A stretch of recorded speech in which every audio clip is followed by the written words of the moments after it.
Bonjour à toutes et tous.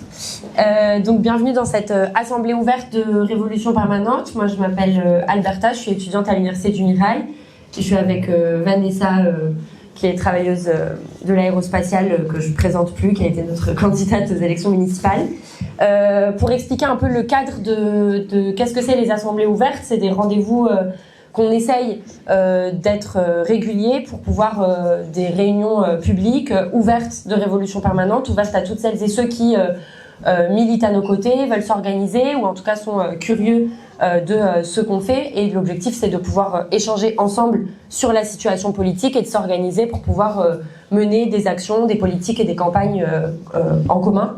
Je tiens à préciser du coup qu'on va faire une petite introduction avec Vanessa. Avant de commencer un peu l'introduction et le vif du sujet dans un sens, parce qu'on pensait que c'était important, après une longue séquence électorale des municipales à Toulouse, d'organiser une réunion un peu de débrief collectif sur la question des municipales, sur laquelle on aimerait bien revenir, dire un peu nos bilans de cette séquence-là et ouvrir la discussion aussi avec toutes celles et ceux qui ont vécu en commun ce moment politique-là.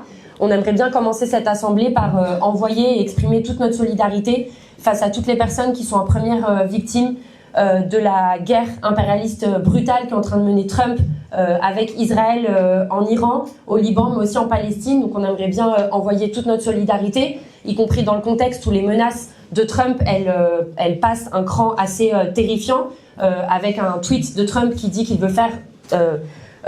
qui fait des menaces d'attaque nucléaire sur le territoire iranien et qui carrément dit qu'il veut faire...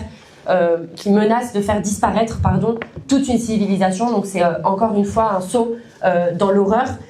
Et donc du coup, on voulait commencer notre assemblée en envoyant toute notre solidarité à l'Iran, à la Palestine et au Liban, et y compris dénoncer le fait que celles et ceux qui, ici en France, se soulèvent pour soutenir la Palestine et dénoncer les agressions de l'impérialisme se font réprimer par l'État français, ce qui est une forme de preuve de la complicité de l'État français dans cette guerre en cours, et envoyer notre solidarité à Rima Hassan qui a passé une journée entière en garde à vue pour un tweet, ce qui en dit long sur le climat sécuritaire et réactionnaire qui a aujourd'hui en France.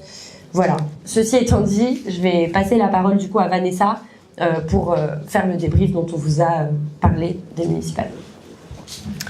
Oui, bonsoir. Du coup, effectivement, moi je vais vous faire un débrief des municipales parce qu'on sort d'une période qui a été quand même politiquement intense, et on pense que c'est important de se réunir aujourd'hui pour pouvoir tirer des bilans, mais aussi parce que de toute façon on est dans une situation, comme l'a décrit Alberta, où il y a des guerres impérialistes internationales, où ici on va encore avoir 7 ans de moudinque, et où la question de comment s'organiser pour faire face à tout ça, je pense qu'elle est ultra cruciale.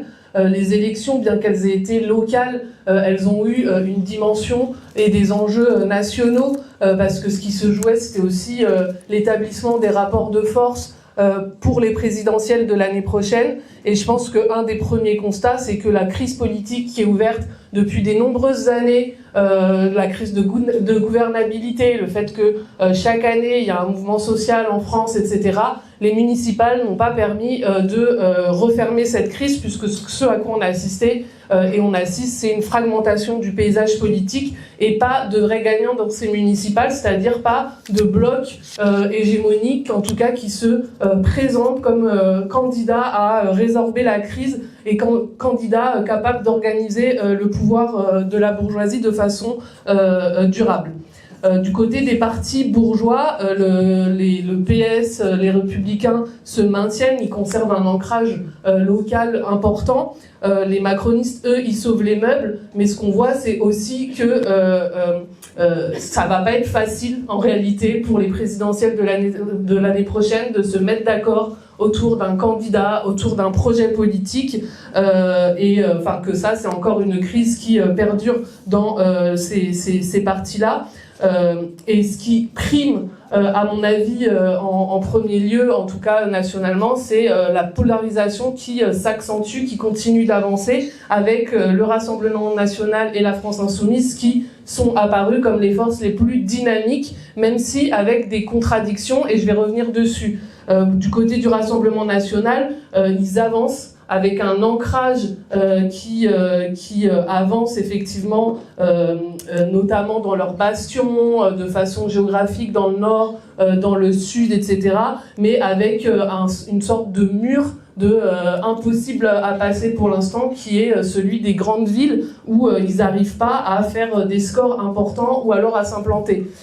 Du côté de la France insoumise, il y a eu des avancées, mais ces avancées, elles sont quand même pas au niveau de ce que peut être le discours ultra-triomphaliste de Jean-Luc Mélenchon. Il y a eu des gains de villes symboliquement même importants comme Saint-Denis, comme Vaux-en-Velin, etc.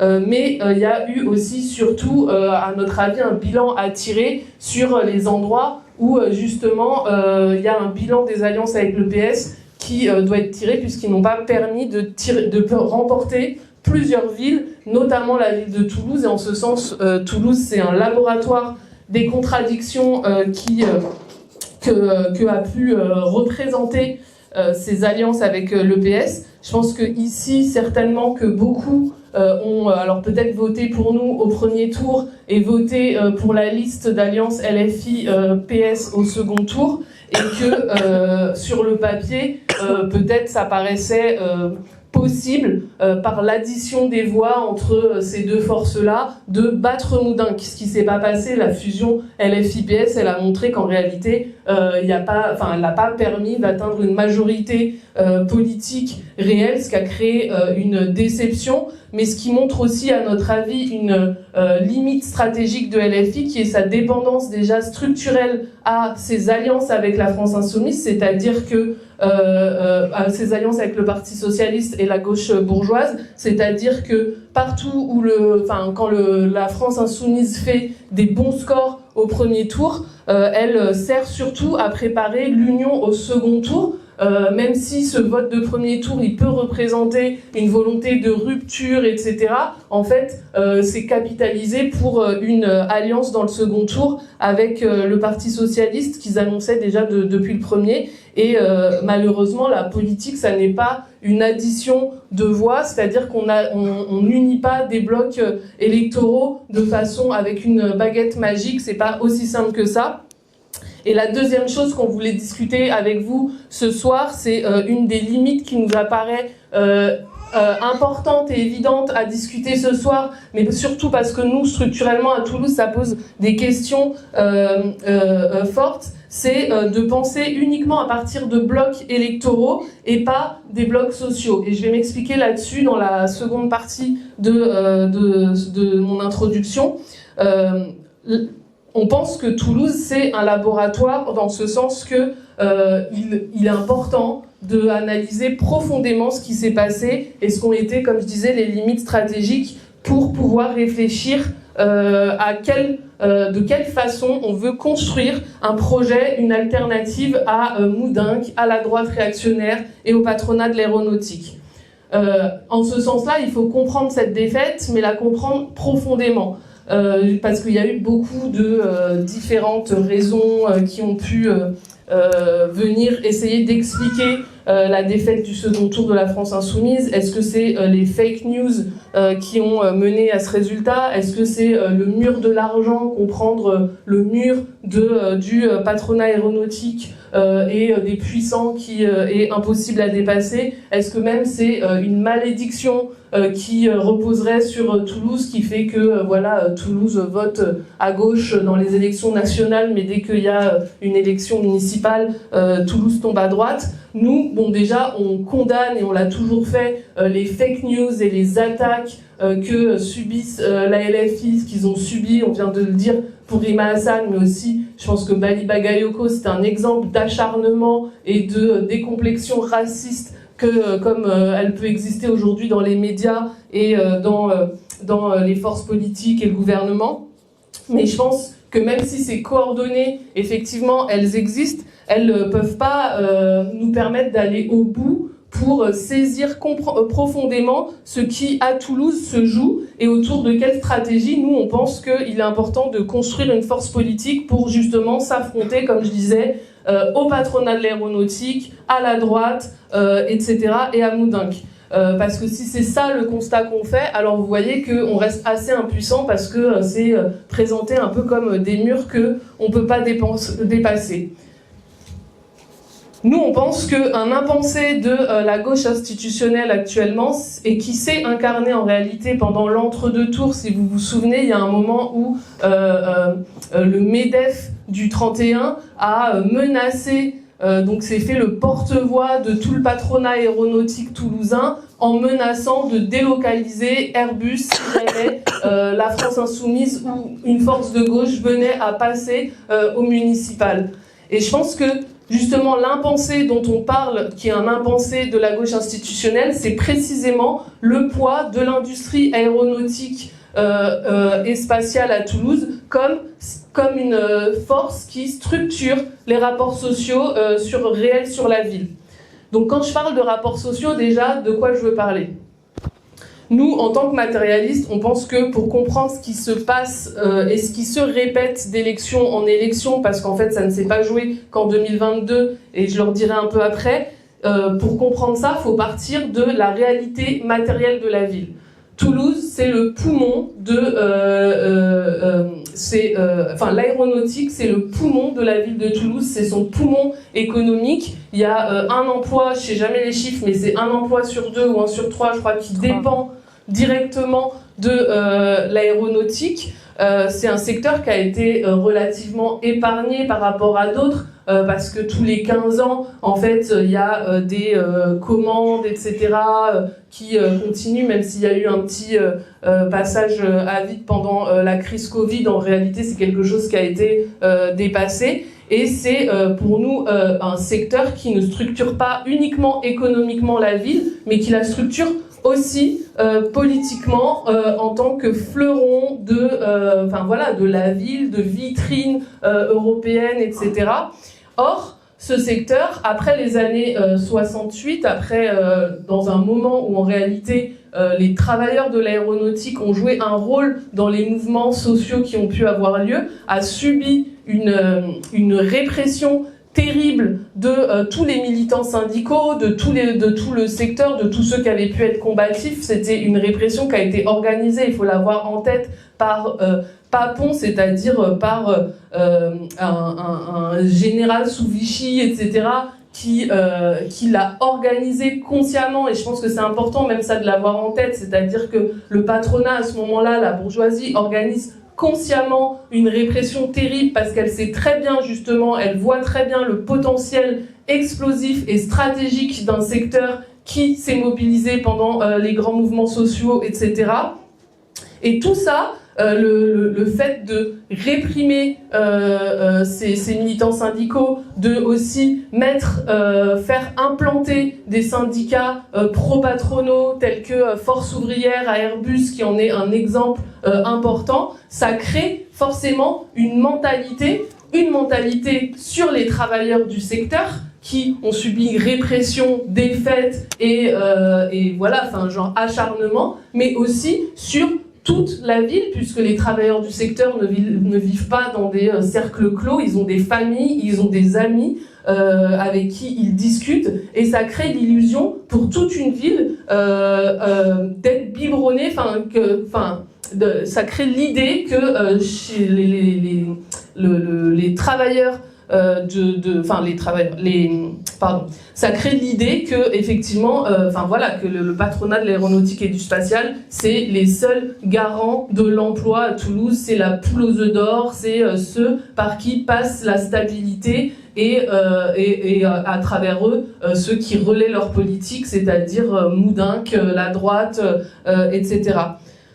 En l'absence d'une gauche qui soit en capacité de dialoguer avec ce secteur, et qui pose cette nécessité-là de dialoguer avec lui, alors la droite, elle peut, comme elle l'a fait dans l'entre-deux tours, poser de façon ultra caricaturale l'existence d'un débat qui serait entre les pro-Airbus et les anti-Airbus, et c'est ça qui s'est joué entre les deux tours. Ça s'est pas joué qu'en 2026, en réalité, ça s'était déjà joué en 2020. Il y avait des journalistes qui avaient écrit un article et une étude culturelle dans laquelle ils parlaient de l'effet Airbus c'est-à-dire de comment en fait le discours pro-avion de Mélenchon, il avait permis de gagner tout un électorat des périphéries de la ville de Toulouse où vivent justement les travailleurs de l'aéronautique, mais aussi les cadres supérieurs qui vivent au centre-ville, dans les quartiers un peu plus huppés de la ville de Toulouse. Et il parle justement du coup de cet effet Airbus comme quelque chose qui a joué dans la victoire électorale de Moudenc. Du coup, quand certains militants, notamment insoumis, expliquent s'être heurtés au mur de l'argent, en réalité, ils pointent une réalité et une partie du problème, c'est la domination politique et économique du patronat de l'aéronautique, mais en restant dans un prisme qui est purement électoraliste, ils présentent ça comme si c'était une fatalité, c'est-à-dire comme si le mur, il était impossible à briser, et nous, justement, on pense que c'est pas une fatalité, que ce qui se joue, qu'il y a un rapport de force social qui se base sur des conditions matérielles que je viens d'expliquer, et que ce rapport-là, du coup, s'il est compris, il peut être combattu, mais qu'il nécessite aussi de déplacer la focale du terrain électoraliste, qui est la limite actuelle de la France insoumise, vers celui de la lutte de classe. Nous, on fait une différence entre bloc électoral et bloc social, et je vous explique d'une façon que j'espère qui va être claire, mais pour vous expliquer pourquoi nous on considère qu'il faut considérer le bloc social, etc. Nous on pense qu'un bloc penser uniquement en termes de blocs électoraux, c'est penser de façon ultra ponctuelle au moment d'une élection, en essayant de agréger autour de d'un moment très ponctuel et donc d'un programme au dénominateur souvent qui est le plus petit possible pour unifier des personnes qui en fait ont plein d'intérêts, enfin en tout cas qui ont la sensation et le ressenti d'avoir des intérêts divergents, des cultures, enfin des politiques, etc. Enfin qui viennent de plein de conditions politiques et culturelles différentes. Là où penser en termes de bloc social, ça nous permet en réalité de penser comment on unifie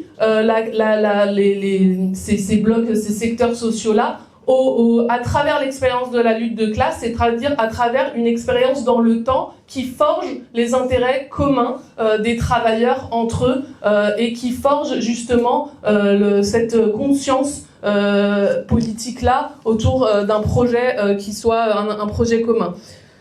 Du coup, changer le rapport de force à Toulouse, pour nous, on pense que ça nécessite de poser une question centrale qui est quel est le bloc social qui peut actuellement contester l'hégémonie du patronat de l'aéronautique et qui peut entraîner derrière lui tous les travailleuses de la ville, les quartiers populaires, etc. La réponse, elle passe par les travailleurs du secteur lui-même qui occupent une place qui est stratégique, notamment pour instaurer un rapport de force, mais aussi justement pour entraîner derrière eux toutes les différentes couches sociales. D'abord parce que quand il y a des fake news et des menaces du MEDEF, il n'y a personne qui va aller dire à un travailleur de l'aéro s'il dit que c'est faux, que en fait il en a rien à foutre de son taf et que lui en fait il est anti-Airbus et qu'il veut juste perdre son emploi. Enfin, vous voyez que ça n'a pas de sens. Donc, il a au moins l'autorité de dire que lui, son intérêt, il n'est pas de perdre son taf. Et au contraire, lui, il peut montrer que y a deux Airbus. Il y a le Airbus des patrons et il y a le Airbus des travailleurs. Le Airbus des patrons, c'est celui qui, en 2020, a profité de la pandémie pour licencier en masse des salariés, pour baisser les salaires. C'est celui qui a utilisé l'argent public du plan relance pour en fait financer un plan social économique. C'est celui où les patrons, tous les ans, ils se vantent de faire des bénéfices records sans jamais augmenter les salariés. Et c'est celui de ceux qui, en réalité, n'hésiteront pas à s'engouffrer dans un projet aussi réactionnaire qu'une guerre impérialiste pour faire du profit sur le dos de milliers et de milliers de travailleurs. Nous, tout au long de notre campagne, on a essayé de faire exister la possibilité d'un autre Airbus et d'une autre ville de Toulouse, c'est-à-dire une ville qui est gérée par ceux qui la font tourner au quotidien. On a, si vous vous en souvenez justement, et pour reprendre le contexte et voir peut-être avec quelle volonté, enfin quel objectif, on a organisé notamment un débat avec des travailleurs de l'aéro, des syndicalistes qui sont venus discuter, mais qui déjà ont essayé de défaire le mythe du patronat de l'aéronautique comme la poule aux œufs d'or, mais qui ont aussi revendiqué des choses importantes comme l'arrêt des aides au grand patronat qui ne profitent jamais aux travailleurs du secteur, qui ne profitent jamais à ruisseler sur l'ensemble des travailleurs de la ville, qui ne profitent en réalité qu'aux patrons de l'aéronautique, et que cet argent il soit mis dans les services publics, que dans le même temps Moudenc est en train de détruire à coup de coupes budgétaires, etc. Ils ont pointé que face à la militarisation, la nécessité de revendiquer un droit de retrait, mais aussi que la production en réalité qui est sous le contrôle de la logique de profit des patrons devrait être entre les mains et la réflexion des travailleurs qui, eux, réfléchiraient à comment la mettre au service de la population. Si on veut battre Moudenc et si on veut battre le patronat, il faut construire une force qui soit enracinée dans les travailleurs de l'aéro et dans l'ensemble du monde du travail de la ville. Ça, c'est un travail qui est patient, c'est un travail qu'on ne peut pas faire en un jour. On parlait justement de décennies de répression anti-ouvrière, de répression anti-syndicale, etc. C'est pas quelque chose qu'on liquide en un claquement de doigts, de même qu'on peut pas faire oublier du jour au lendemain le poids des défaites, le poids de 40 années de néolibéralisme qui nous ont fait croire qu'il n'y avait pas de solution alternative au capitalisme, qui nous ont fait croire que l'émancipation, elle passait par des voies institutionnelles et individuelles et plus collectives, et reconstruire une tradition combative dans le moment ouvrier, ça demande justement de rediscuter tout ça avec notre classe par la lutte, par la construction de syndicats combatifs. Et c'est en ce sens-là que nous, on a essayé de mettre en avant pendant la campagne aussi les positions et ce genre de lutte qu'on essaie de mener au quotidien, notamment nous, dans ma boîte, à Magélium-Martal, où c'est un secteur d'ingénieurs qui est très peu, les syndicats sont très peu développés, et où on a réussi à construire un syndicat combatif qui a mené plusieurs débrayages, qui a manifesté pour la Palestine, etc. Mais on a aussi mis en avant les travails des ateliers de la Haute-Garonne, du seconde liste Simon, qui a organisé une grève pour les salaires dans une boîte où pendant 50 ans l'atomisation en vrai de l'aéronautique faisait qu'il n'y avait pas eu de grève pendant 50 ans. On a essayé de aussi mettre en avant ce que c'est le travail pour reconstruire une tradition anti-impérialiste dans le mouvement étudiant à l'heure où en fait on voit le capitalisme mène à des horreurs et aux guerres les plus brutales et les plus horribles. Nous, on pense que ce genre d'expériences, elles sont importantes si on veut pouvoir démontrer à notre classe que il est possible de lutter, mais aussi qu'il est possible de gagner, que c'est possible en fait de lutter pour quelque chose de plus grand que de simplement que ce que nous promettent en réalité les alliances avec des forces qui mènent l'austérité, qui ont pavé la voie à l'extrême droite. Et pour ce travail-là, oui, il faut s'armer de patience parce qu'il va falloir batailler les consciences pour construire des bastions qui soient capables de s'affronter au discours du patronat, de s'affronter à la course vers la militarisation, mais que faire ça, c'est aussi se donner les moyens d'une victoire qui soit réelle et qui soit durable, d'une réelle alternative au capitalisme, parce que nous, on pense qu'on n'a pas exigé moins que ça.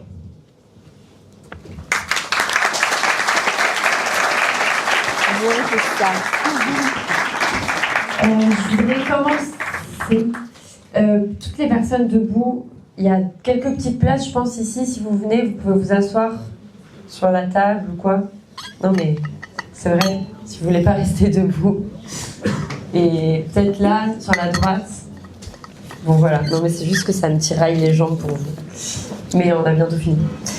Non, mais du coup, Vanessa, elle est revenue un peu sur les bilans des municipales, tant au niveau national, mais aussi donner quelques éléments d'explication au niveau local. Et on est hyper curieux d'entendre ce que vous avez à dire et vos avis un peu sur la question, vous, comment vous avez vécu cette séquence, etc.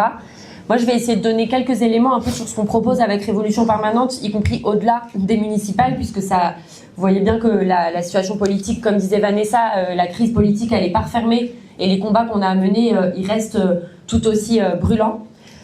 Et je voudrais donner quelques éléments un peu sur pourquoi nous rejoindre aujourd'hui dans la période et qu'est-ce qu'on vous propose de faire à nos côtés. Nous, le constat qu'on tire à Révolution Permanente, c'est qu'on est dans une situation internationale, que ce soit avec le génocide en Palestine, les menaces d'intervention nucléaire de Trump en Iran, la multiplication générale des guerres, y compris sur le sol européen, elle nous montre en réalité la violence du système capitaliste, parce que ce sont les mêmes qui se sont enrichis hier sur la pandémie du Covid-19, pendant que des milliers de personnes perdaient leur vie. Ce sont les mêmes qui, aujourd'hui, sont complices du génocide à Gaza et qui sont en train de se préparer, ces mêmes capitalistes, à envoyer des jeunes générations au front des guerres meurtrières au service des intérêts capitalistes. Aujourd'hui, on est dans une situation qui nous montre que le modèle, soi-disant qui était censé tout résoudre, du néolibéralisme, qui vantait la paix, la liberté individuelle de se faire exploiter et la possibilité de soi-disant mettre un peu d'humanité dans un système basé sur l'exploitation, la guerre, le pillage et la misère, en réalité, ce mythe-là, il est en train de totalement s'effondrer. Aujourd'hui, la situation, elle montre clairement que le système capitaliste est un système qui exploite et qui mène en lui un projet guerrier et qui voudrait détruire l'ensemble de l'humanité et que ce système-là, il a absolument rien à nous offrir. Mais nous, on pense que ce système capitaliste-là, il porte aussi en lui les possibilités et les conditions de la révolution, comme on l'a vu dans les puissantes explosions sociales de ces dernières années à l'échelle de la planète. En France, on n'est pas passé à côté de ces explosions sociales, puisque depuis 2016, donc c'est-à-dire depuis 10 ans, il n'y a pas une année qui se passe sans qu'il y ait un grand mouvement national, que ce soit la loi travail en 2016, la réforme du rail en 2018, les gilets jaunes en 2019-2018, la lutte contre la réforme des retraites, les révoltes dans les quartiers populaires pour la justice et pour la vérité pour Naël, les manifestations massives pour Adama, les manifestations de lutte contre les violences sexistes et sexuelles, etc. Vous voyez qu'on n'est pas en reste d'explosion sociale et de lutte des classes.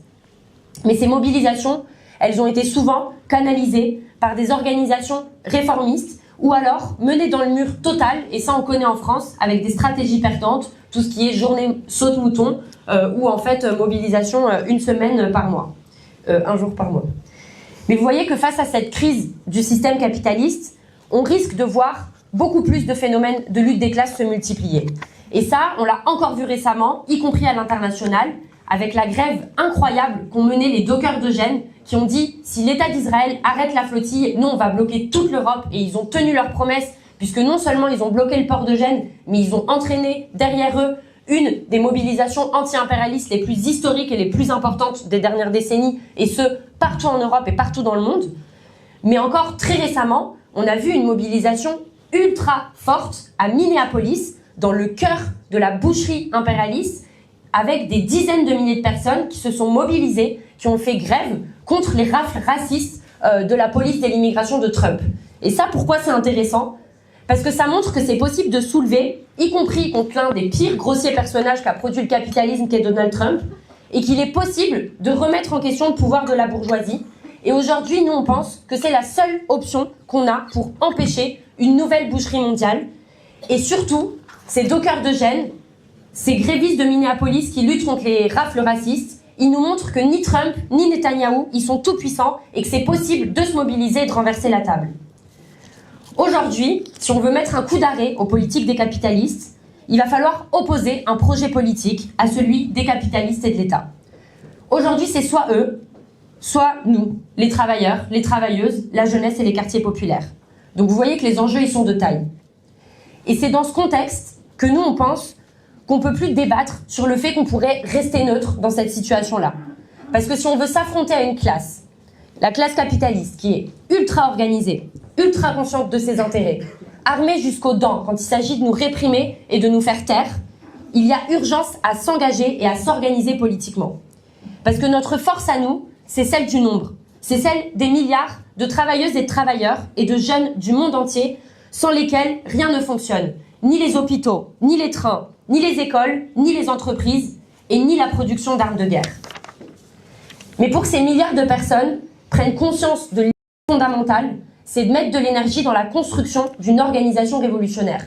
Parce que les idées, elles vivent pas sans la chair, et que si on ne s'organise pas pour donner une force, pour matérialiser les idées qu'on défend, personne va les défendre à notre place. Et on pense qu'on a besoin d'une organisation révolutionnaire qui puisse être une synthèse à la fois des révolutions vaincues pour tirer les bilans et pour pouvoir mieux s'affronter demain aux capitalistes et à l'État, comme l'a raconté y compris Vanessa dans le secteur de l'aéronautique. Nous, on tire des bilans des luttes du passé pour pouvoir mieux s'affronter demain aux patrons de Airbus. Mais y compris, on pense qu'une organisation révolutionnaire, elle doit être aussi le porte-voix et la synthèse des révolutions victorieuses passées et de toutes les pierres qui ont été posées par tout un tas de militants révolutionnaires, de militants de la classe ouvrière, de la jeunesse, des quartiers populaires à travers l'histoire, qui ont su paver la voie vers un monde meilleur. Nous, on pense qu'une organisation révolutionnaire, elle doit être un opérateur stratégique pour les luttes, intervenir dans l'ensemble des combats qui se mènent dans notre classe pour pouvoir préparer aux grands affrontements de demain. On pense que ce type d'organisation qui affirme clairement l'objectif de la révolution, elles ne sont pas condamnées à être marginales dans la société. En réalité, en France, il y a eu des courants qui s'inscrivaient dans la perspective du mouvement révolutionnaire et du renversement du système capitaliste, qui ont réussi à obtenir, si on combine les voix, jusqu'à 10% aux élections présidentielles en 2002, par exemple. Et progressivement, une grande majorité de ces organisations sont devenues des satellites de la France insoumise. Pourquoi je dis ça? Pas juste parce que l'objectif des révolutionnaires, c'est de faire des gros scores aux élections présidentielles ou dans les élections, mais pour dire, comme je disais il y a une minute, que les révolutionnaires et l'extrême gauche, elle n'est pas condamnée à être, en fait, de faire des candidatures de témoignage ou à être marginale dans le débat public. Aujourd'hui, ce qui représente, ou en tout cas dans une grande partie du champ politique, une forme de radicalité, c'est la France insoumise. Mais nous, on pense que la radicalité de la France insoumise, elle reste une radicalité de façade. Pourquoi? Parce que le projet politique de Jean-Luc Mélenchon, c'est un projet qui a pour objectif de diriger différemment le capitalisme français et qui s'ancre totalement dans le cadre du système capitaliste, dans le cadre du système impérialiste français, et qui dépend, le projet de Jean-Luc Mélenchon, du pouvoir des patrons, de la croissance des grandes multinationales, et y compris de l'armement, et y compris de la possession par la France d'un ensemble de colonies sur les 5 continents, comme même a le rappelé Jean-Luc Mélenchon. Le projet politique de Jean-Luc Mélenchon, de manière assumée, c'est la continuité d'un projet de la gauche de gouvernement, puisque Mélenchon est fan de Mitterrand, ou encore récemment a réitéré qu'il était fan de Jospin. Et en général, ça revient souvent à des alliances politiques, comme on l'a discuté avec le Parti socialiste. Or, vous voyez que ces alliances, c'est pas juste des erreurs de parcours, c'est pas juste des tactiques, ou c'est pas juste des erreurs d'un moment, etc. Mais c'est le reflet d'une dépendance structurelle à des organisations bourgeoises comme le Parti socialiste, mais surtout d'une stratégie qui est purement institutionnelle et qui cherche à canaliser les mouvements de lutte, à canaliser la radicalité politique sur le terrain de l'État et sur le terrain des soi-disant valeurs de la République. C'est pour ça qu'on considère qu'il est fondamental de construire une alternative radicale, ouvrière et révolutionnaire à la France insoumise. On sait que beaucoup se tournent vers la France insoumise parce qu'on est bercé depuis toujours par le scepticisme, c'est-à-dire l'idée qu'il est impossible de penser au-delà du cadre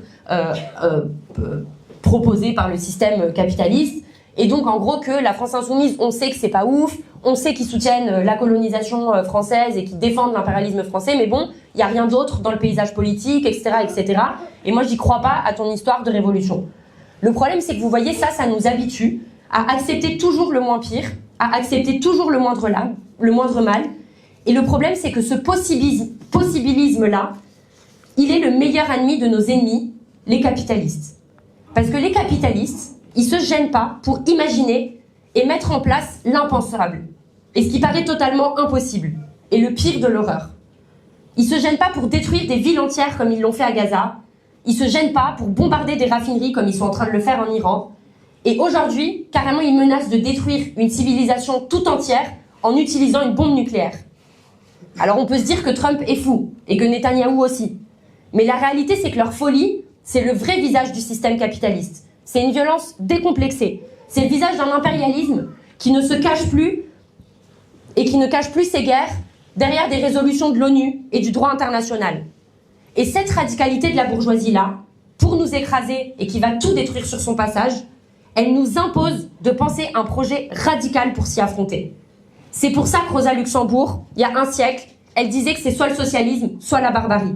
Parce que nous, on doit proposer une alternative radicale. On ne les affrontera pas avec du moindre mal, du moins pire, et des projets tièdes ou qui font sans cesse des compromis. Nous, on les affrontera, et on pense qu'il faut affirmer face à cette horreur qu'on veut transformer cette société de fond en comble, et qu'on veut construire une société communiste, sans classe, sans État, sans oppression et sans exploitation.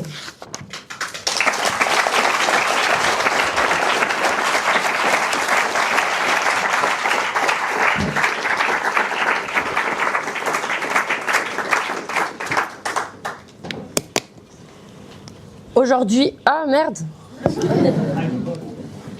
C'est rouge. Je pense que ça s'est éteint parce qu'il n'y a plus de batterie. Mais je peux continuer jusqu'à que... Ouais, non, là, j'entends quand même.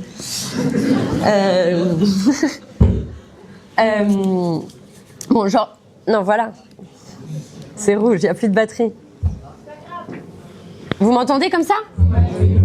C'est hard. Sinon, on peut te donner un autre. Ouais, grave. Allez, on arrive. T'es pas obligé hein, si tu veux pas. Mais il faut le charger, je pense.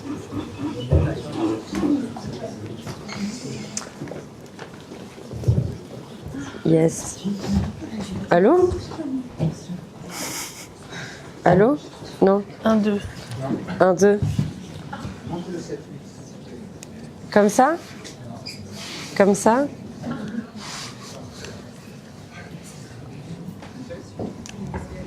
Qu'est-ce qu'il dit? Ah, comme ça, c'est bon. C'est un peu trop fort. Ça va, ça va. Je crois que c'est un peu trop fort, si. Non, ça va. Bah, je vois des gens qui font comme ça. Je poucave. Bref, le communisme, pardon. Putain, c'est dur de reprendre. Du coup, je disais que, bon, qui défend aujourd'hui cette perspective du communisme et cette perspective révolutionnaire? Il y a un ensemble d'organisations à l'extrême gauche. Nous, aujourd'hui, notamment à l'extrême gauche, il y a l'organisation Lutte ouvrière, qui malheureusement incarne une forme de marxisme un peu immobile et qui défend cette idée du communisme, mais qui dans les dernières années n'a pas trop réussi à dialoguer avec les radicalités et les expressions de la lutte des classes qui se sont exprimées dans les dernières années, que ce soit les gilets jaunes, la lutte contre la réforme des retraites. Lutte ouvrière, malheureusement, ne met jamais les forces matérielles qu'elle a au service de l'intervention dans la lutte des classes et de la défense d'une stratégie révolutionnaire. Et nous, avec Révolution Permanente, on pense qu'il faut construire un autre type d'extrême gauche, ambitieuse et dynamique, qui est profondément anti-impérialiste et internationaliste, qui est attachée au fait de se construire dans la jeunesse et dans la classe ouvrière, telle qu'elle est aujourd'hui, et qui met toute son énergie dans le fait de faire des apports concrets aux luttes des travailleuses et des travailleurs. On est encore une organisation qui est présente sur le territoire national, mais qui ne peut pas faire changer le cours des événements de la lutte des classes. Mais dans tous les grands mouvements nationaux qui se sont... C'est du sabotage, je crois. Là, c'est bon. Mais dans tous les grands mouvements nationaux de ces dernières années, on a cherché à faire des apports et à essayer de montrer concrètement quel type de stratégie on pensait utile pour pouvoir gagner contre Macron. Pendant la lutte contre la réforme des retraites, en 2023, on a coordonné un réseau pour la grève générale qui proposait des revendications alternatives et une stratégie alternative à celle des organisations, des directions syndicales. On a mené la grève de Grand Puy qui alliait les organisations écologistes et les organisations syndicales pour la première fois dans le pays. On s'est mobilisé et on a cherché à être à l'initiative, notamment à l'Université du Mirail, des mobilisations en solidarité avec la Palestine. Donc on essaye d'intervenir dans toutes les mobilisations pour essayer de porter une stratégie qui nous semble concrète et un programme offensif pour pouvoir faire face à l'austérité, à la répression et aux attaques du patronat. Et on pense que c'est totalement possible qu'émerge une véritable extrême gauche en France, mais que ça implique d'être plus nombreux. C'est aussi pour ça qu'on veut vous convaincre de nous rejoindre, pour pouvoir exister sur tout le territoire, pour pouvoir exister dans le plus de secteurs possibles du monde du travail et pour pouvoir mener des politiques territoriales, des politiques programmatiques concrètes. Alors aujourd'hui, oui, on fait cette réunion aussi pour vous appeler à nous rejoindre. Et on va pas vous mentir, militer à Révolution Permanente, c'est du travail, c'est du temps, mais c'est aussi la conviction profonde qu'on participe à quelque chose de plus grand, construire le germe d'une force révolutionnaire qui est capable de bousculer un peu cette fable qui voudrait dire que l'extrême gauche elle est condamnée à être marginale dans le champ politique et participer à la construction d'une organisation révolutionnaire à la hauteur des enjeux dans un pays aussi central pour la lutte des classes, y compris à l'international, que c'est la France.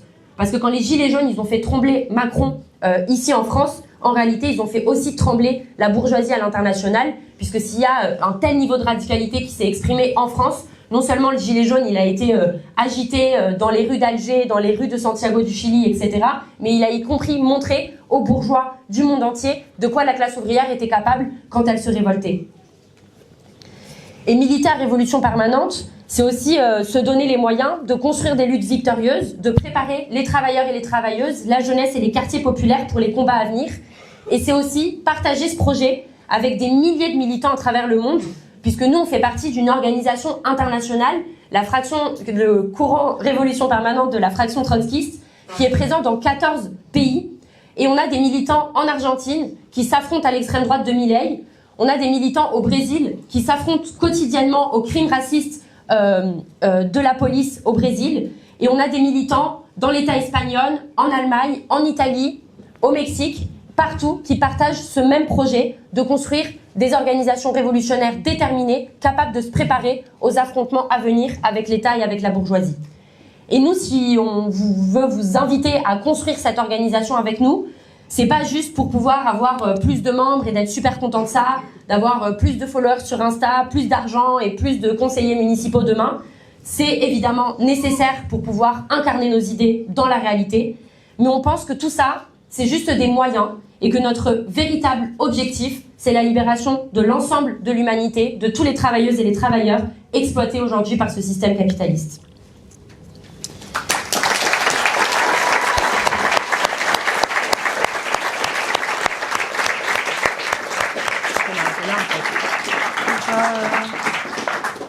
Et pour finir, pardon, ça m'a perturbée.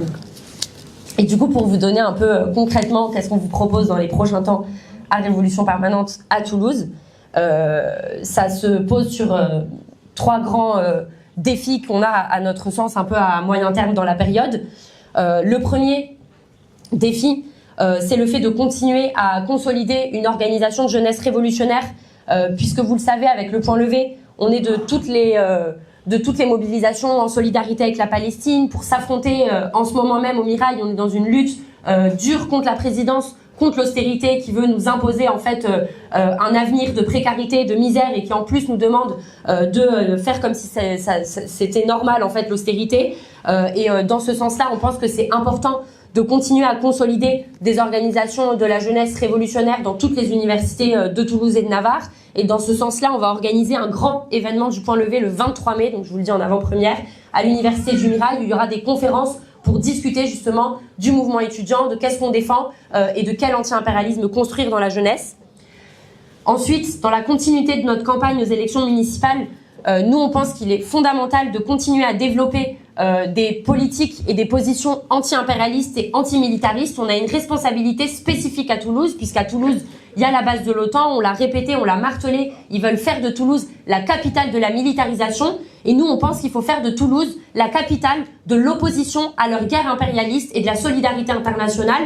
Ça va passer par une manifestation sous les couleurs de l'internationalisme le 1er mai pour exprimer notre solidarité internationale avec les travailleurs et les travailleuses du monde entier, mais surtout pour exprimer et aussi pour exprimer une solidarité internationaliste face aux agressions impérialistes de Trump et Netanyahou en Iran, en Palestine et au Liban. Mais ça passe aussi par la construction d'un grand village internationaliste qu'on organise aux côtés de 40 organisations politiques, syndicales et associatives le 7 mai à l'Université du Mirail, où il y aura des discussions politiques justement sur comment on construit l'antimilitarisme depuis les travailleurs du secteur, des chercheurs qui travaillent sur la question, etc. L'objectif étant d'envoyer un message clair à Moudinque, à Macron et aux directeurs de l'OTAN que leur base, on n'en veut pas et qu'on veut tisser des alliances au contraire entre le mouvement ouvrier et la jeunesse pour dire non à ce projet mortifère pour Toulouse.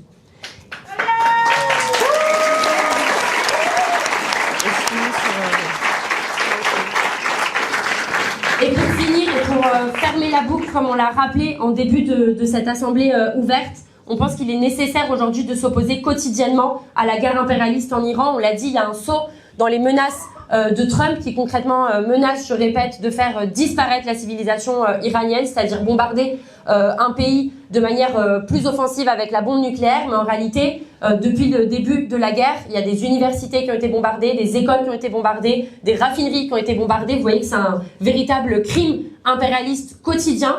Crime impérialiste qui se fait avec la complicité du gouvernement français qui, même si de temps en temps le ministère des Affaires étrangères en France s'émoit de la radicalité de Trump, en réalité en France, dès qu'on se soulève pour dénoncer les agressions impérialistes, que ce soit en Iran ou à Palestine, on se fait réprimer. Et encore une fois, je voudrais envoyer toute ma solidarité à Rima Hassan, à Olivia Zemmour, à Anas Kazib, à l'ensemble des personnes qui sont inculpées aujourd'hui pour apologie du terrorisme parce qu'elles ont osé dénoncer le génocide à Gaza. Et encore une fois ici, je voudrais dire qu'ils peuvent nous envoyer les flics, ils peuvent nous convoquer au comico, ils peuvent nous réprimer tout ce qu'ils veulent. On continuera à dire que la Palestine, elle doit être libre de la mer au Jourdain et qu'on fera tomber l'impérialisme. Merci.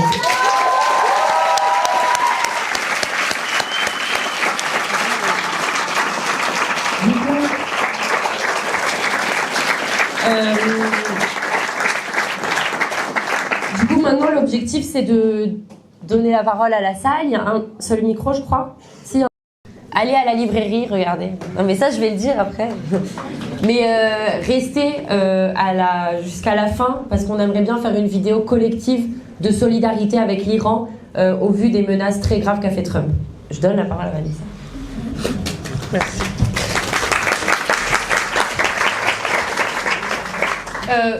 Je vais repartir un peu de Quider parce que je pense que de toute façon ce que tu poses, à mon avis, c'est essentiel et c'est ultra important et c'est ce que posait aussi le débat. C'est la question que, comme toi tu l'as décrit, des impacts de l'offensive néolibérale, c'est-à-dire d'une période où la bourgeoisie a mené une offensive terrible qui a mené à des fractions au sein de la classe ouvrière après des moments de lutte, etc. et à ce que tu expliques comme un truc non aligné, même si avec des nuances comme expliquait Simon dans la sous-traitance aussi, mais même la sous-traitance et le milieu des donneurs d'ordre, c'est un fractionnement qu'on peut penser aussi à partir de cette période avec un fractionnement ultra intense en sous-traitance, etc.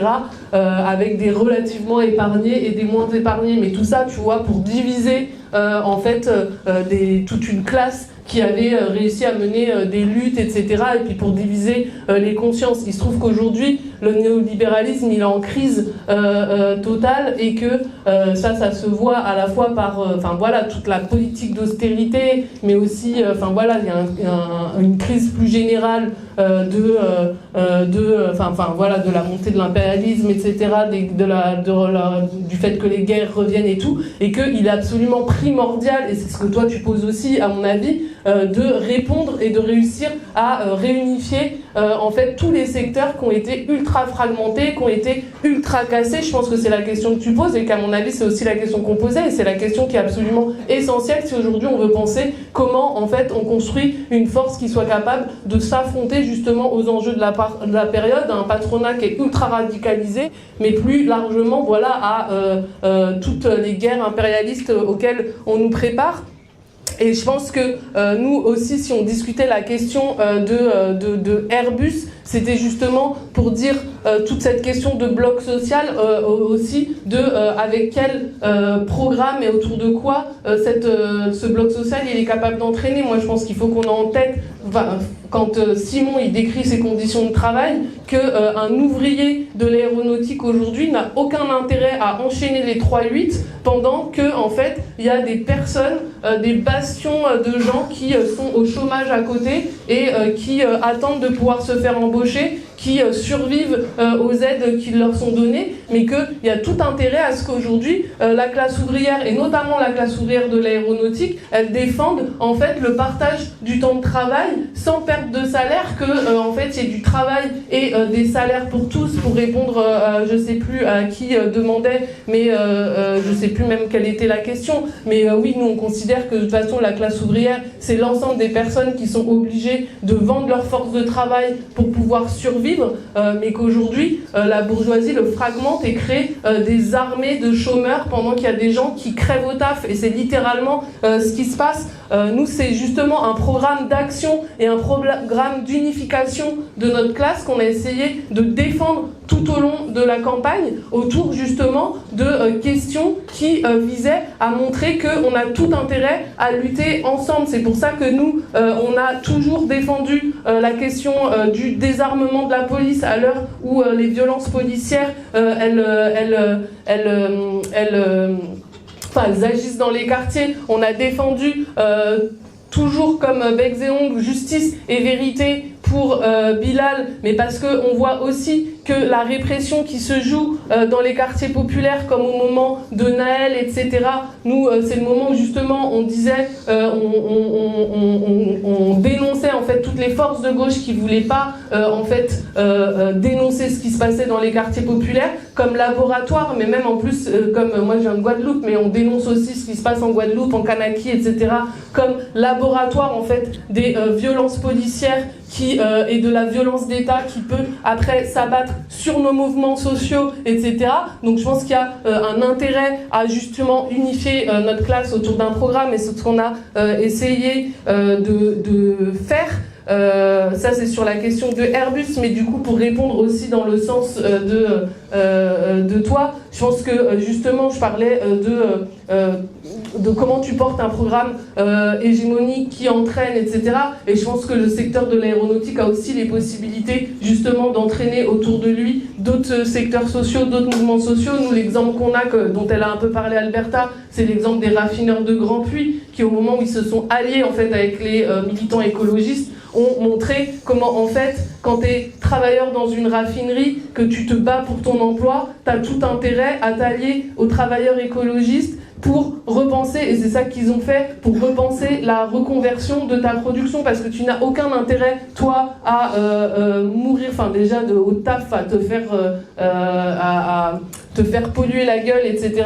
Mais t'as aucun intérêt à polluer non plus ton environnement, celui de tes enfants, et c'est ultra intéressant les expériences progressistes, et c'est de ça qu'on parle quand on parle de blocs sociaux, c'est-à-dire de blocs que c'est pas, ils se sont alliés une fois et ensuite, après, plus jamais les gens se sont reparlés. C'est comment dans la lutte de classe, tu te rends compte en fait des intérêts communs et tu tisses des alliances que tu peux réutiliser dans la lutte plus tard. C'est des alliances qui sont pérennes et c'est des alliances qui ouvrent les consciences. Et Simon, il est hyper humble, mais Simon, par exemple, pendant la crise Covid, sa boîte aussi, les travailleurs de l'aéro, ils ont commencé à réfléchir alors qu'on leur faisait faire des rivets, je crois, alors qu'il n'y avait plus aucun avion qui volait.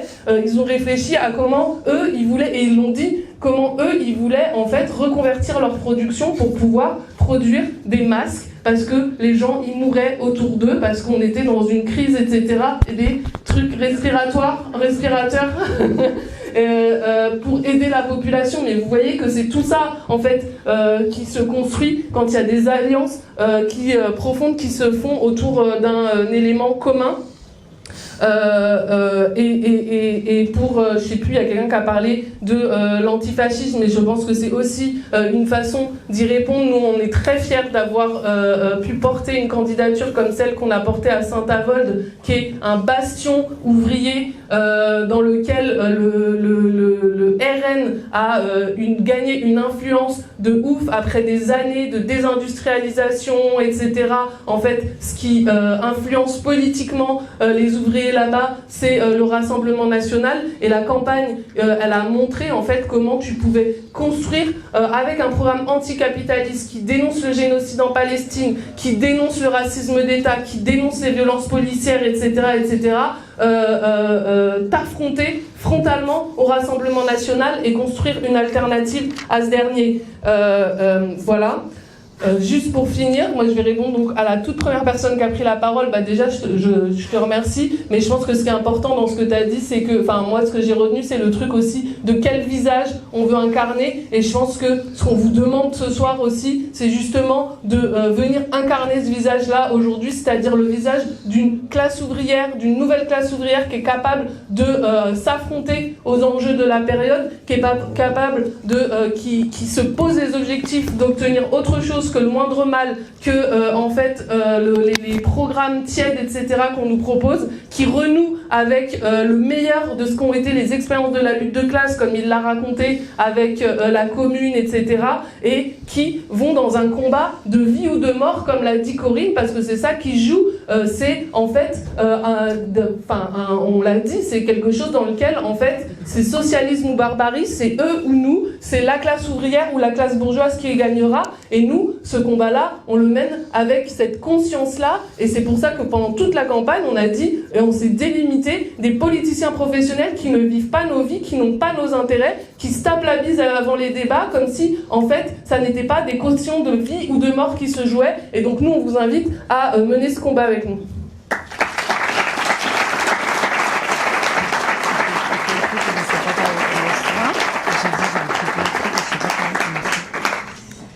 Oui, du coup, pour essayer de donner mon avis sur la discussion et tout, que je trouve franchement hyper riche, et je remercie les gens qui nous remercient de la campagne et tout, et en vrai, je voudrais remercier les 1600 personnes qui ont voté pour nous, toutes les personnes qui nous ont soutenus sur les réseaux sociaux, etc. Parce que cette campagne, on l'a faite aussi avec énormément de personnes autour de nous qui nous ont soutenus, qui nous ont dit que notre voix était importante dans cette séquence. Mais surtout on l'a faite pour que ce soit le premier pas pour construire un autre type d'extrême gauche, un autre type d'organisation révolutionnaire. Et je pense que tous les débats qu'il y a dans la salle, auxquels on va pas pouvoir répondre de manière exhaustive avec Vanessa, mais qu'on pourra continuer à répondre autour d'un burger ou d'une mentalo, ça va être, c'est des débats qui sont à mon avis extrêmement importants pour la période, que ce soit la question de la lutte contre l'extrême droite, la question de la lutte et la solidarité au sein des quartiers populaires, la question de quel type de révolution on se revendique et c'est quoi le communisme, etc.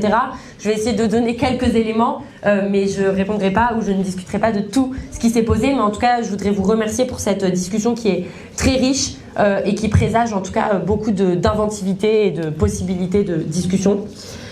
Sur la question de la fraude électorale, nous, évidemment, on condamne toutes les agressions qu'a subies l'équipe de Picmal pendant, même y compris le second tour. Enfin, je veux dire, le fait de se faire huer pendant la cérémonie, c'était absolument atroce. Et il y a une vraie campagne de criminalisation hardcore de la France insoumise, je veux dire, y compris les secteurs les plus radicalisés du sionisme et de l'extrême droite. Et c'est assez clair au vu des preuves qu'on a, que oui, il y a eu des réseaux d'extrême droite, sionistes, etc., qui ont joué un rôle dans la manière dont s'organisait la campagne, enfin je veux dire même avec les pubs hardcore sur la dépêche, etc., pour criminaliser la France insoumise. Donc évidemment, nous, on dénonce tout ça. Après, la réalité, après ce truc-là, il faut le voir autour de deux éléments. Le premier, c'est qu'on ne pense pas, comme le dit la France insoumise, que du coup, en fait, il faut attendre de ce recours-là, parce que la réalité, c'est que, je veux dire, la fraude électorale, elle n'est pas juste le pire des cas qu'on peut s'imaginer d'une ingérence étrangère, etc. Mais en réalité, elle est quotidienne, parce que les médias, ils sont détenus par les milliardaires d'extrême droite de ce pays, parce que les travailleurs et les travailleuses étrangers qui travaillent ici, qui vivent ici, qui subissent les politiques de Moudin qu'ici, ils ne peuvent pas voter. Enfin, tout ça, c'est déjà des fraudes électorales.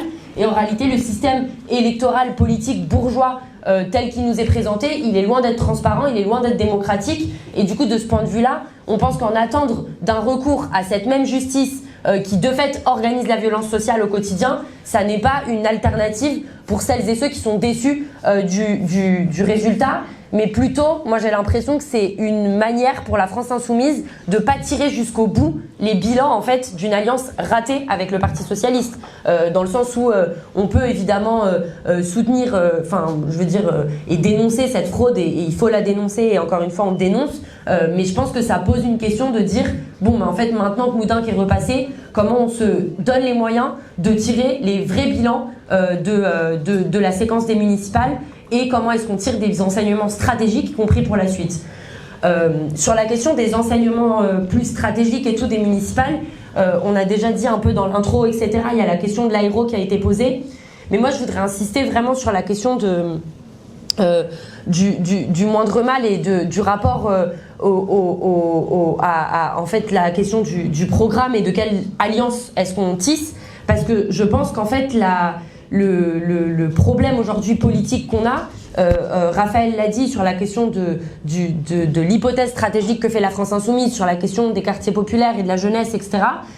Mais en fait, si vous voulez, on est même bloqué, à mon avis, dans une espèce de pensée qui est uniquement électorale, comme si la lutte contre l'extrême droite, elle s'arrêtait au présidentiel de 2027, ou que la lutte contre Moudenc, elle était conditionnée aux élections municipales. Et le problème, c'est que ce logiciel qui, à mon avis, est électoraliste et se concentre seulement sur les échéances électorales comme étant les moments clés de la lutte politique, souvent, il dévalue une discussion qui, pour nous, est nécessaire. Quand nous, on parle de la lutte des classes, etc., on pense qu'il faut tirer le même niveau d'enseignement politique et stratégique des dernières périodes et séquences de lutte des classes qu'on a menées dans les dernières années.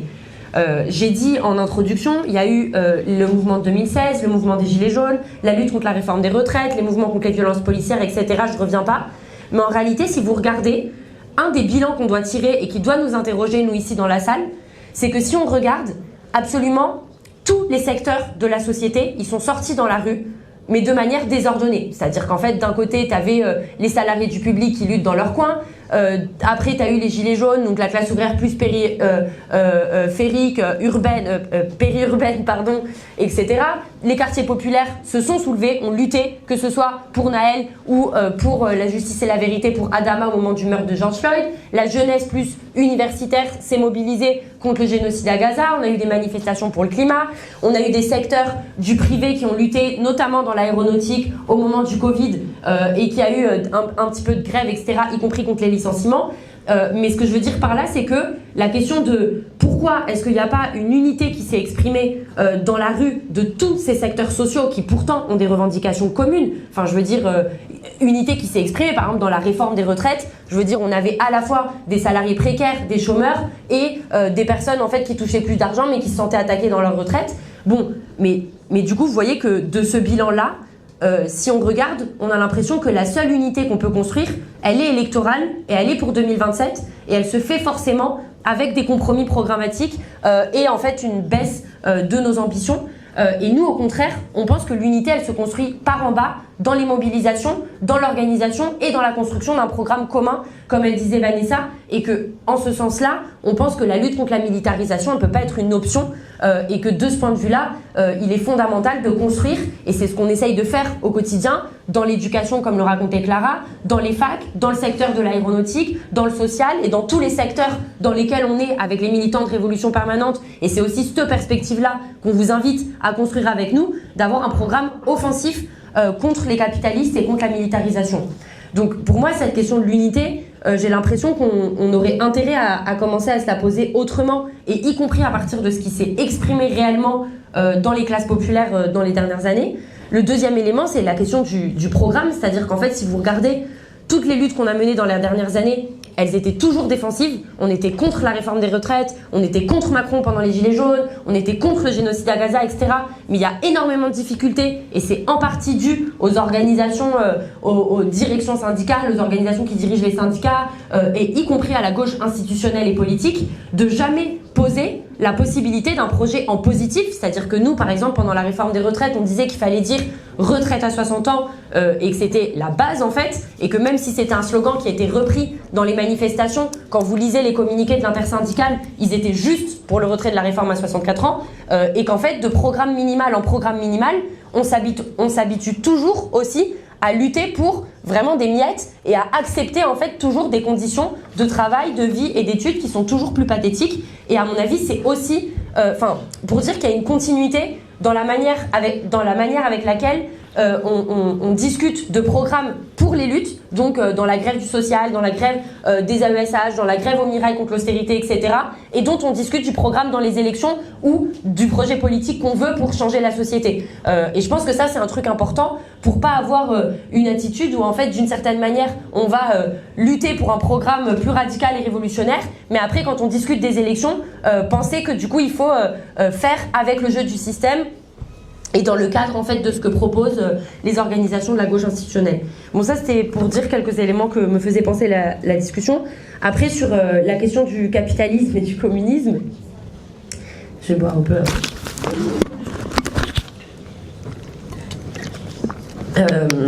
Bon, je pense que le capitalisme, déjà, je pense que c'est pas une question de pratique individuelle, que ce soit de rapport à nos téléphones ou de rapport à la consommation, etc. En premier lieu, nous on considère que le système capitaliste, c'est les structures sociales qui organisent que dans la société, et je pense qu'on s'habitue trop à ce type de fait, il y a une minorité de la population qui détient la majorité des richesses qui sont produites par la majorité de la population et qui organise la société pour accumuler plus de profits, plus d'argent, et que c'est autour de ça qu'est organisée la société. C'est-à-dire qu'on parle d'une poignée de bourgeois qui s'engraissent et qui décident politiquement pour la majorité de la population. Et je pense que ce système capitaliste-là, on s'habitue un petit peu trop à ce qu'il produit. Enfin, je veux dire, on produit aujourd'hui dans le monde plus de bouffe que de personnes, qu'on pourrait nourrir 3 planètes en fait avec la bouffe qu'on produit, et pourtant en fait il y a des millions de personnes qui ne peuvent pas se nourrir. On est en train toujours de voir l'absurdité du système capitaliste. Hier, on discutait avec mes colocs à quel point est-ce qu'on nous avait habitués aux arrêts de travail. Enfin, c'est une absurdité du système capitaliste, c'est-à-dire que tu es malade, en plus toi tu dois justifier que tu es malade, tu dois aller voir un médecin pour justifier que tu peux pas venir au travail, etc. Enfin, je veux dire, on est habitué à un niveau d'asservissement, d'aliénation en fait vis-à-vis du travail et de violence, et que nous c'est ça qu'on veut remettre en question, c'est-à-dire qu'en fait on pense pas que c'est normal et on pense pas que c'est possible de continuer dans une société où il y a une minorité de personnes qui discutent pour la majorité, et on pense que le drame aujourd'hui, c'est que cette minorité de capitalistes, elle est plus consciente que nous de son pouvoir et du fait qu'elle est une classe organisée. Il y a un patron français connu qui s'appelle Warren Buffett, qui avait dit en 2019, oui, il y a une lutte des classes, mais c'est nous, la classe des capitalistes, qui sommes en train de la gagner. Pourquoi il avait dit ça? Parce qu'il était très confiant sur la possibilité de réprimer les manifestations, réprimer les syndicalistes, etc. Et nous, quand on discute de lutte des classes et quand on discute d'anticapitalisme et de la nécessité d'opposer un projet, en premier lieu, on réaffirme que dans la société, ces rapports de classe, ils existent encore, et qu'il y a une exploitation quotidienne de nos vies, de nos corps, et qu'on veut en finir avec cette société en fait qui est totalement injuste et qui, y compris, mène à des guerres, comme on a discuté en fait tout au long de la soirée, puisque je veux dire, aujourd'hui, le capitalisme, il est même prêt à aller jusqu'à détruire des populations entières, à opprimer de manière éhontée en Iran, en Palestine et au Liban, et que nous on pense que c'est ce système-là qu'il faut détruire et qu'il faut le remplacer. Or, pour remplacer ce système capitaliste, oui, on pense qu'il faut le communisme. Alors moi, je clarifie que nous, on dénonce en fait toutes les dérives bureaucratiques de ce qu'on appelle le stalinisme, c'est-à-dire en fait la récupération par Staline et la bureaucratie en URSS d'une révolution qui avait été progressiste. Je veux dire, la révolution russe, c'est le premier État dans le monde qui légalise l'avortement, qui dépénalise l'homosexualité, qui exproprie aussi un ensemble de lieux pour pouvoir avoir des cantines, des crèches collectives, pour que les femmes elles soient plus bloquées dans leur foyer en fait pour élever les enfants. Donc c'est une révolution qui exproprie aussi un État et qui donne le pouvoir à la population. Donc de ce point de vue-là, on se revendique de l'héritage de la révolution russe, de la Commune de Paris, de la révolution espagnole, etc. Mais que de la même manière qu'on a tiré le bilan de l'ensemble des mouvements qu'on a menés dans les dernières années, on a tiré un bilan aussi de la révolution russe et de comment est-ce qu'elle a été trahie, pour reprendre les mots de Trotsky. Et c'est pour ça qu'on se revendique du trotskisme, parce qu'on considère que c'est un des courants qui a le mieux résisté à la stalinisation et aux dérives bureaucratiques en URSS, et que de ce point de vue-là, le communisme n'a rien à voir avec la déformation en fait crasse qu'en a fait le stalinisme, mais qu'au contraire, mais que le problème du communisme et que le problème du stalinisme, c'est-à-dire d'avoir assimilé à large échelle communisme avec quelque chose qui est totalement bureaucratique, par en haut, etc., c'est le fait que ça a fait perdre de point de vue que le communisme, c'est la possibilité d'une société sans classe, sans État, où chacun peut vivre selon ses moyens et selon ses besoins. Ça, c'est le premier principe important. Mais la deuxième chose, c'est que nous, notre perspective, la perspective de la construction et de l'édification d'un monde communiste, c'est une perspective où tout le monde a sa place à prendre. C'est-à-dire qu'en fait, le communisme, ça n'est pas, comme ça a été imposé après par l'URSS dans plein de pays, quelque chose qui s'applique par en haut, ou quelque chose que tu viens et que tu déclares en fait que demain ton pays ou ta région ou ton comté est communiste. Nous, notre perspective, c'est qu'en fait les masses populaires, elles s'organisent, elles se dotent de revendications comme on a discuté, et qu'elles prennent concrètement le pouvoir sur leur vie, et que ce soit plus en fait des petits chefs qui discutent de qu'est-ce qu'on va construire avec le potentiel de l'aéronautique, que ce soit plus des recteurs qui décident pour l'éducation, que ce soit plus des chefs d'hôpitaux qui discutent pour comment on fait tourner les hôpitaux, mais que ce soit les travailleurs et les travailleuses, c'est-à-dire celles et ceux qui sont le plus à même de savoir comment est-ce qu'on va faire fonctionner les hôpitaux, les trains, l'aéro, etc., de faire tourner la société. Et que de ce point de vue-là, c'est une perspective qui est profondément anti-bureaucratique et qui se fait à partir de l'expérience et de la lutte par en bas de toutes les personnes qui peuvent prendre en place, enfin qui peuvent prendre part à la lutte, et que bon voilà, et pour finir, dire que nous de ce point de vue-là, on n'est pas une chapelle, on n'est pas là pour vous dire, on a dit pendant toute la campagne, on fait pas de promesses électorales, mais on fait pas non plus de promesses que ça sera tous les jours facile, ou qu'en tout cas notre projet c'est sûr, c'est le bon et vous pouvez nous rejoindre et vous avez garanti en fait une retraite heureuse sous le communisme en fait après-demain. Non, on va pas vous mentir, s'affronter à un État comme l'État capitaliste français, ça va pas être facile. C'est un État qui réprime durement les mobilisations. On peut se faire convoquer pour apologie du terrorisme, pour un tweet de solidarité avec le peuple palestinien.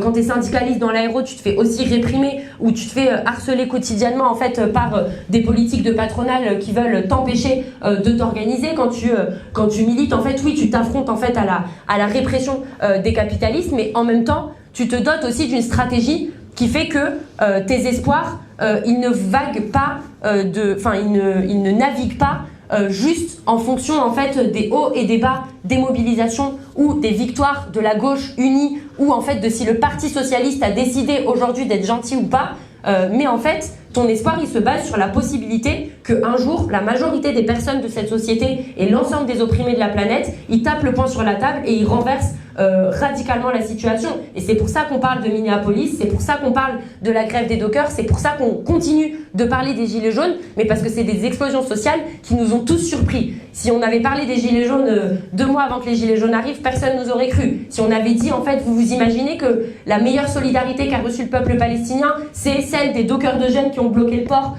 pour en fait empêcher l'envoi d'armes. Si on avait dit, tu t'imagines que celles et ceux qui ont fait plier Trump sur la politique de l'immigration, c'est les profs de Minneapolis qui se sont organisés pour que leurs élèves, on vienne pas les chercher, qu'il y ait des keufs qui viennent pas les chercher en cours, etc.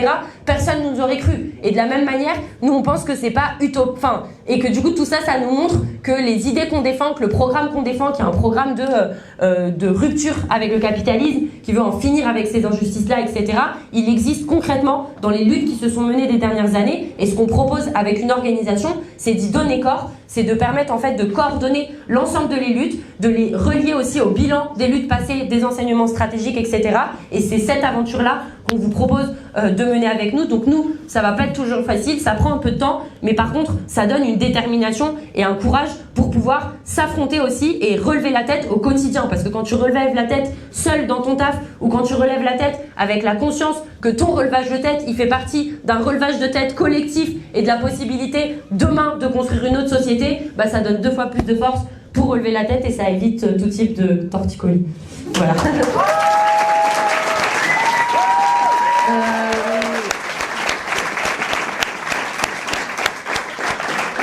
Genre, je me rends compte qu'il y a plein de trucs qu'on n'a pas discuté, mais je te réponds après sur le... Je fais maintenant ? Non. Discussion. Ah oui, voilà, donc j'allais dire. Du coup, si ça vous va, on peut faire une vidéo de solidarité avec l'Iran. On peut faire comme... Je sais pas comment on fait. Nous, on se met là ? Ok.